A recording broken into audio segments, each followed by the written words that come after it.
Hello बच्चों, let's read the question. The question is the bacterial genome is called. A में है nucleus, B में है nucleolus, सी में है न्यूक्लियोइड एंड डी में है नन. तो आइए देखते हैं हम इसका की कंसेप्ट. तो अगर हम बच्चों बात करें इसके की कंसेप्ट की, so the key concept will be bacteria.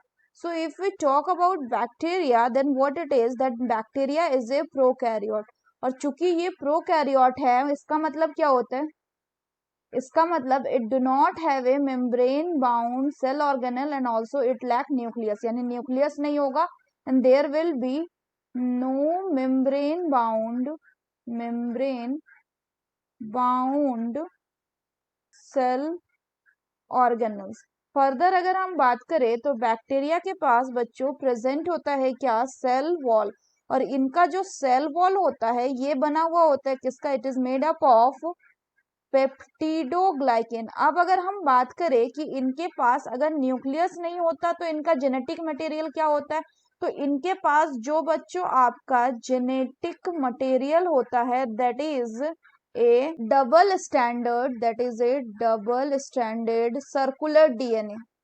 Stranded circular DNA जो कि ओपनली पड़ा रहता है इनके साइटोप्लाज्म में, और जिस एरिया में वो कंसंट्रेटेड रहता है that area is called as what? That area will be called as nucleoid. तो न्यूक्लियोइड क्या हो गया? उस एरिया को बोलेंगे, यानी कंसंट्रेटेड एरिया को जहां पे जो आपका डीएनए है, bacterial DNA which is a double standard circular DNA that lied naked.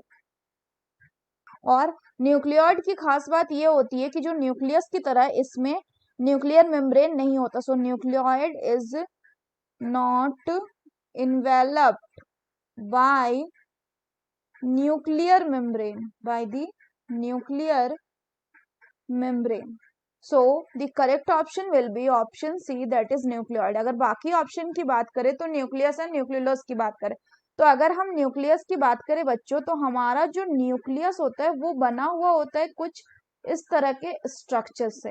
तो ये न्यूक्लियस प्रेजेंट किस में होता है? ये कैरेक्टरिस्टिक फीचर है सभी यूकैरियोटिक सेल का. यूकैरियोटिक सेल का यानी यूकैरियोटिक सेल में एक वेल डिफाइंड न्यूक्लियस होगा जिसमें जो न्यूक्लियस के पास क्या होगा? जिसमें आपका प्रेजेंट होगा एक न्यूक्लियर मेम्ब्रेन, और ये जो न्यूक्लियर मेम्ब्रेन होगा उसके पास प्रेजेंट होगा पोर्स, जिससे कि जो सब्सटेंसेस वो न्यूक्लियस के अंदर बाहर जा पाएंगे, और अंदर में प्रेजेंट होगा आपका क्या? जीनोम. फर्दर बात करें तो यहाँ पे न्यूक्लियस के अंदर ही एक कंसंट्रेटेड एरिया होता है जिसको कहते हैं हम न्यूक्लियोलस. और ये डार्क कंसंट्रेटेड एरिया जो होता है ये प्लेस होता है जहां पे एक्टिव राइबोसोमल आरएनए का सिंथेसिस होता है. So that's all for the question बच्चों. Hope you understood it well. Best of luck.